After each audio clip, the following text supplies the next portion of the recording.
மதுரை மாவட்டம் சோழவந்தானில் கடந்த சில நாட்களாக பெய்து வரும் தொடர் மழையின் காரணமாக பேருந்து நிறுத்தங்களில் நிழற்குடைகள் இல்லாததால் பயணிகள் மழையில் நனைந்து அவதிப்படும் அவல நிலை ஏற்பட்டுள்ளது.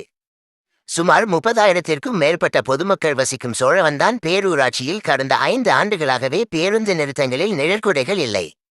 இதனால் பள்ளி, கல்லூரி செல்லும் மாணவர்கள், பெண்கள் மற்றும் முதியவர்கள் என அனைவரும் பேருந்துக்காக நீண்ட நேரம் மழையில் நனைந்தபடியே காத்திருந்து பயணம் செய்து வருகின்றனர்.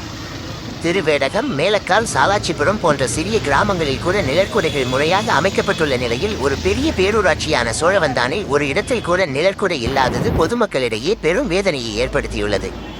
இது குறித்து பேரூராட்சி நிர்வாகத்திடமும் உங்களுடன் ஸ்டாலின் திட்ட முகாம்களிலும் பல முறை மனு அளித்தும் இதுவரை எவ்வித நடவடிக்கையும் எடுக்கப்படவில்லை என அப்பகுதி மக்கள் குற்றம் சாட்டுகின்றனர்.